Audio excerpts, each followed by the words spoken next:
Hello and welcome to the Driven Shot podcast, a Barça podcast in English by Blaugranagram and Mundo Deportivo. My name's Jamie Coles. I'm here outside the Ciutat Esportiva Joan Gamper, where the players trained for the final time just a couple hours ago before they travel to Madrid to play Atlético de Madrid in LaLiga tomorrow night, Sunday at 9 p.m. You can see just behind me there, that car there, is Jules Koundé's Cupra. He's signing autographs right now for the various fans that are gathered here outside the Ciutat Esportiva.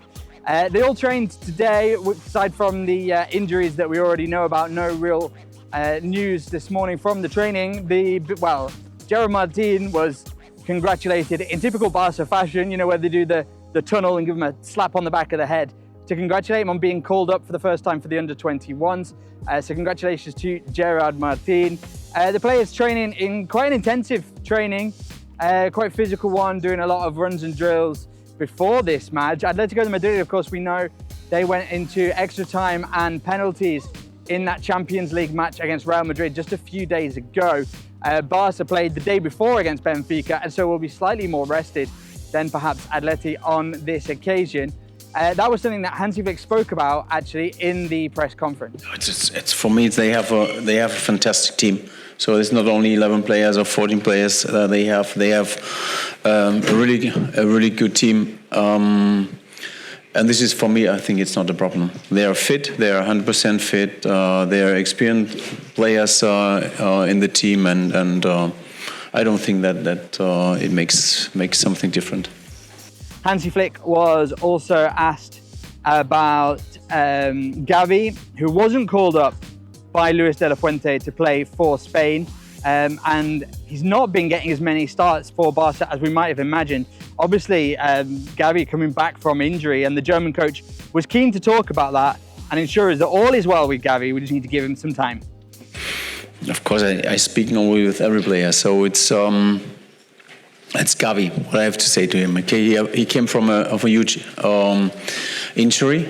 And he's 20 years old, and now at the moment he is, I think, but the second after the injury, the second more difficult situation. But he's doing great. He's one of the best players at the moment. Our midfield is doing really good. So I'm happy that he's here, and I think he will play many years for this amazing club and be one of the superstars here. I think he can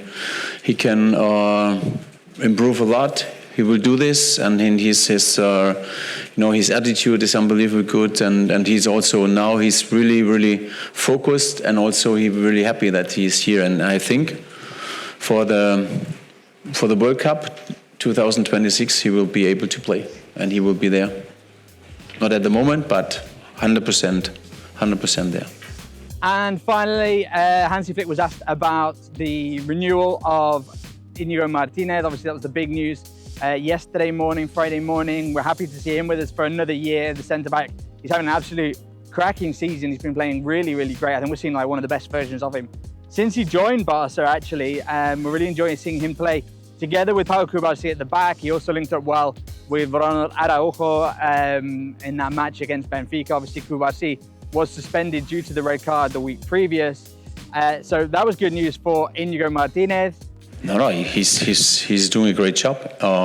He's playing well for us, and it's not my decision to say, okay, you have to play for the national team or you are selected for this.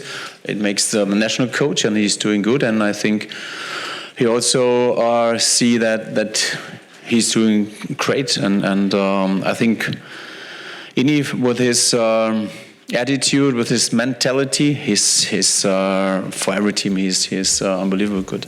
And Hansi Flick in the press conference also spoke a little bit about Lamine Yamal, who obviously back to scoring ways, and asking if he's a little bit more calm after that goal, because that was something that press seemed more worried about perhaps than fans. But Hansi Flick, Lamine Yamal is, as always, and he focuses on getting the job done, and we're lucky to have him on the side. I see him the same way like before the goal. He's he's always he have the confidence with the ball, and of course it helps a lot when you score a goal, and of course give the last pass to the first goal. So he's doing good, and he's also on a great level. His performance is good. He helps us a lot. So with his quality, so I'm not. I think not. It's a different before and now. Tomorrow, the team will travel to Madrid, where they'll play at the Riyadh Metropolitano, as it's now called, home to Atlético de Madrid. In what is an important day in LaLiga, essentially 6 points up for grabs for both sides, really. Obviously, they're the direct rivals at the top of the league, and the victory for one side, taking the 3 points and not allowing the other side to get any points. Essentially will give them a 6-point difference. So a very, very important match tomorrow. We're looking forward to seeing that. Hansi Flick, you'd imagine, will put out his strongest starting 11. The last match, of course, for the men's first team ahead of the international break. They'll take a small break as the players go and play with their respective international sides.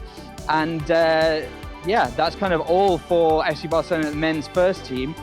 The under-19s, it's worth mentioning, they'll be playing tomorrow as well. They'll be playing at Sunday midday against Zaragoza in the final of the under-19s Copa del Rey. They beat Betis on Thursday evening, a very convincing victory. And we hope that Giulio Ambletti, who coaches the under-19s, credit to him where credit's due, because he's been doing a fantastic job as well. And we've seen some real top talent coming out that under-19 side. So hopefully we'll see them take another trophy, adding to the trophy cabinet for FC Barcelona. For now, though, all eyes tomorrow night on the Metropolitano in Madrid, where Barça will place Atlético de Madrid in La Liga ahead of the international break. A packed calendar coming up in April and May, obviously depending how the return leg in the quarterfinal of the Copa del Rey against Atlético Madrid goes. Also, depending on how the quarterfinals of the Champions League against Dortmund. Hansi Flick said today he didn't really want to talk too much about Dortmund because there's so many matches between now and then. A really packed out calendar, and of course we need to make up as well that match day that we missed against Osasuna due to the unfortunate passing of Dr. Miñarro. Barça are going to be looking in the calendar, thinking, my goodness, when do we have a rest here? As journalists as well, but it's a pleasure to come here and watch the players training at the Ciutat Esportiva on the Camp Tito Villanova, and also hearing from Hansi Flick, the German coach, in the press room, which is just behind me over here. Thanks for joining us. A bit of a shorter Driven Shot podcast today. Join us next time here on Mundo Deportivo's YouTube channel, or on Spotify, or wherever you get your podcasts. Make sure to like, subscribe, share with your friends, and we'll be bringing you all the latest from Barça and also Spanish football. You can watch training and press conference in full. I will link those so you can watch them on Mundo Deportivo's YouTube channel. I've been Jamie Coles. Thanks very much for joining me. This has been the Driven Shot from outside the Ciutat Esportiva Joan Gamper.